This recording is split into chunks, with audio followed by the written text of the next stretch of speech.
KPBS On Demand is supported by Latino Legacy Foundation, presenting their Storyteller series, Reach for the Stars with Ellen Ochoa, the first Latina astronaut, former NASA director, and San Diego native. Sunday, June 29th.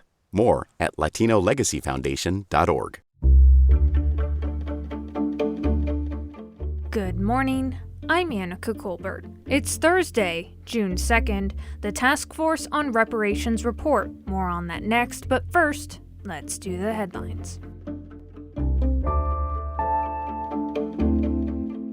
A COVID-19 indoor and outdoor mask mandate is back at the South Bay Union School District. An uptick in cases prompted the superintendent to reinstate the mask mandate until the end of the school year. That's only a little more than a week away. Oscar Guerrero was wearing a mask when he picked up his younger brother from Nicolaf Elementary in San Isidro. I feel more safe to not get the virus. Yeah, and it's better for the kids, so they don't get sick and don't come to school and lose more days to learn. South Bay Union officials say they hope COVID-19 numbers drop over the summer, so masks will be optional when they return for classes in the fall. More than half of the child abuse reports made by counties in recent years were not in a statewide database. That's according to state auditors. The unreliability of the state database could result in child abusers being allowed to care for children and otherwise puts children at risk. The state's database is used by state and county social services and welfare departments, adoption agencies, medical workers, and agencies conducting background investigations. State auditors found that state officials did not always put county reports into the database and that counties did not always send their reports to the state. SDG&E started its Conservation Incentive Program on Wednesday. It rewards customers with a discounted bill for reducing energy use on days when there's high demand for electricity. Customers enrolled in the Power Saver Reward program will be notified a day before they'll be asked to conserve. From KPBS, you're listening to San Diego News Now. Stay with me for more of the local news you need. KPBS On Demand is supported by Marrocale Design and Remodeling, helping homeowners with their home remodeling needs. From ADUs to kitchen remodels, room additions, and custom homes, Marrocale Design and Remodeling can help homeowners design and build their dream homes. More at trustyourhometous.com.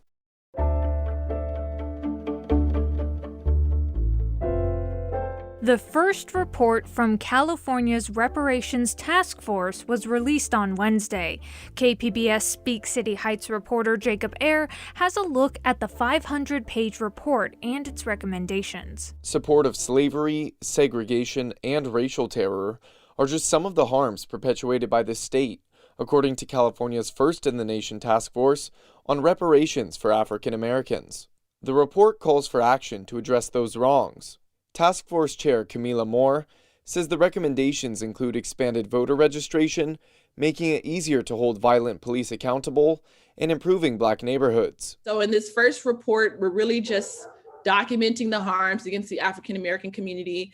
But in terms of compensation, we still have to have conversations about that. The draft report does not provide a comprehensive reparations plan, which is due to lawmakers before July 1st, 2023. Jacob Ayer, KPBS News.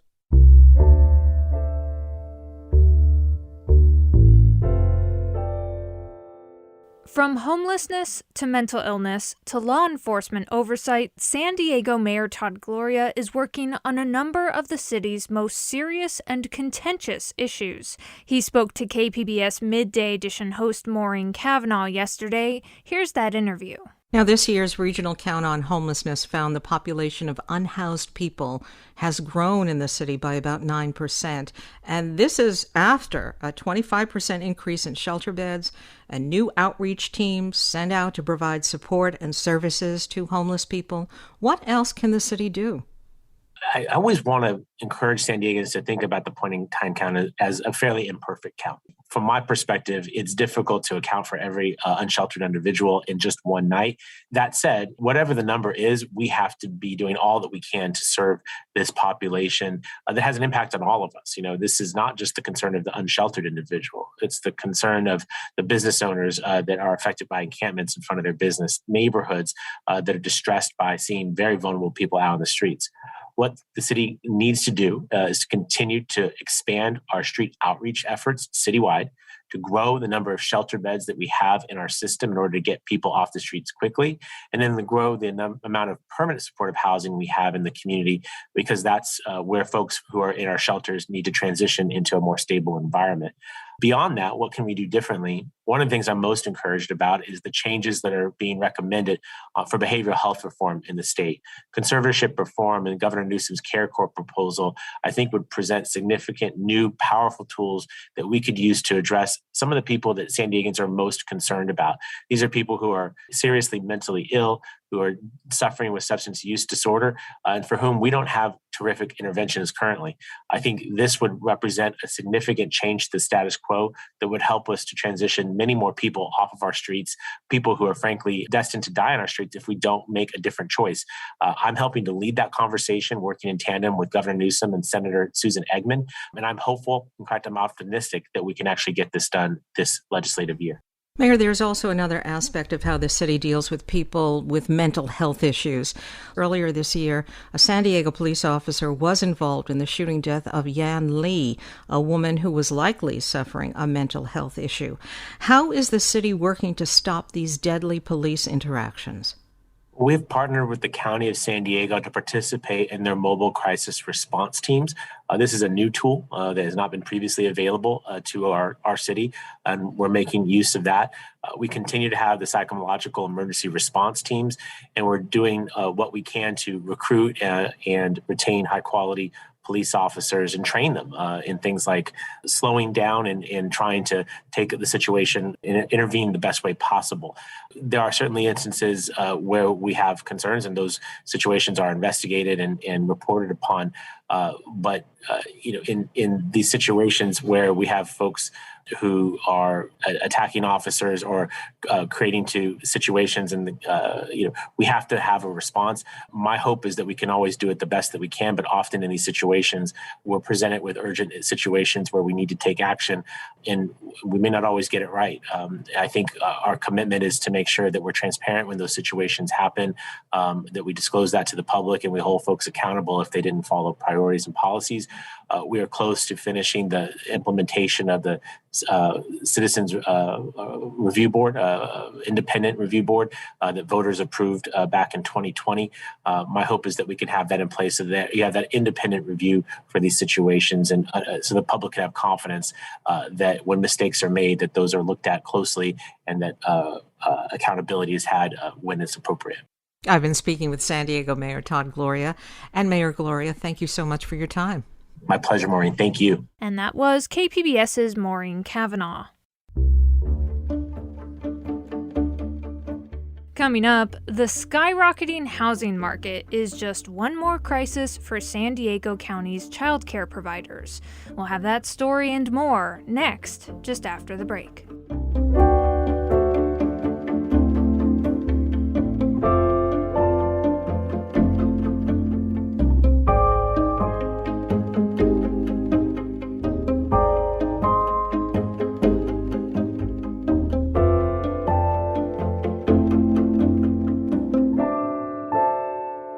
KPBS On Demand is supported by the San Diego County Toyota dealers, presenting the new 2025 Camry with refined design and performance. Visit your local Toyota dealer to learn more about all the features the new 2025 Camry offers. The San Diego County Toyota dealers. We make it easy.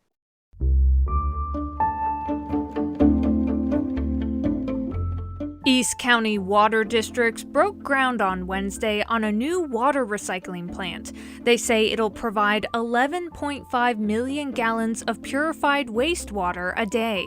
KPBS science and technology reporter Thomas Fudge has more. The Santee plant, due to be completed in 2026, will take wastewater that is normally treated and dumped in the ocean and turn it into water that's clean enough to drink. The Padre Dam Water District is one of 4 water agencies that are partnering to build and operate the new water plant, which they say will cost $950 million. Outgoing manager of the Padre Dam District, Alan Carlisle, says plans to expand the plant and inflation have added to the cost, but he says once it's built, ratepayers will see plenty of savings. In other words, if we do nothing, what are we going to pay for water and what are we going to pay for wastewater services compared to what those services will cost if we do this project. Carlisle says recycled water will soon make up 30% of East County's water. Thomas Fudge, KPBS News. We all know rents and housing prices are skyrocketing, and that market is becoming just one more insurmountable challenge for San Diego childcare providers. KPBS reporter Claire Tregeser explains. A dozen young children sit in a circle on the sun-speckled lawn of Liberty Wind's home childcare in Carlsbad. We are Oasis, mighty, mighty Oasis. After singing their school song, she dismisses them one by one to leave the circle, visit the potty, and then pick out their snacks. Okay, how about Zayden? Z-A-D-E-N. All right. The idyllic scene belies the more than 2 years of turmoil Wynn has faced in the age of COVID. She was forced to close when the pandemic first hit in March of 2020. She wasn't able to reopen for 2 months. And then within 2 weeks, we got the eviction. Her landlord said he was moving back into the home Wynn was renting. She frantically searched for a new place where she could both live and have her childcare business. She ultimately found the building in Carlsbad. But it wasn't suitable for a daycare. So Wynn had to take out a federal emergency disaster relief loan and spend $20,000 on the property. I had to put a lot of the loan money into this place because it's on a lake. It's lovely, it's gorgeous, but it was a huge risk. Her lease will be up this summer, and Wynn just received more bad news. Her landlord has plans to turn the property instead into a luxury Airbnb. So Wynn is out of business again, this time permanently. So our last day is August 26th. Oasis of San Diego will be ending. This historically tight housing market has created a crisis on top of a crisis for childcare providers. First, the pandemic walloped the already fragile industry. State data show that 1 in 8 childcare businesses temporarily closed during the past 2 years. And now many are struggling to reopen due to staggering rental costs. It puts the providers in a terribly vulnerable position. Laura Cohn is a long-term early education expert. The child care provider is totally dependent on that rental situation for their livelihood, and that moving the business would be incredibly disruptive to a lot of parents and families, as well as to the provider's business. Without government funding to help providers, childcare availability will continue to decline, says Kim McDougall, who runs childcare for the San Diego County YMCA. The funding mechanism for childcare is truly broken, and the way we have built our economic model is truly broken, and that's something that we really need to address going forward if we're going to solve the childcare crisis, because parents can't pay more, providers can't charge less, and it's never going to match up without public subsidy to close the gap. Can I be the captain? Yeah. What are you guys playing? A subsidy certainly would have helped Wynn in Carlsbad. She will have to pack up or sell everything, from the art supplies and tiny tables and chairs to the aquariums holding snakes and turtles. And all of the money she put into the property will be lost. I was so grateful to have found my calling and have a business that was flourishing, and I seem to be in my element. So that's just the best. Something I could do until I'm 80. But there's no, if I really think about it, I'm just quite vulnerable, and that's what I'm noticing. The kids at her school and their parents will have to find new care when Wynn moves. Claire Tregeser, KPBS News.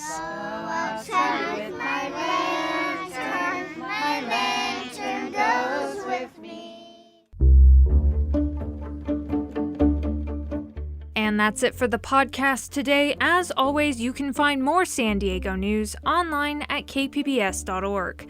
I'm Annika Colbert. Thanks for listening, and have a great day.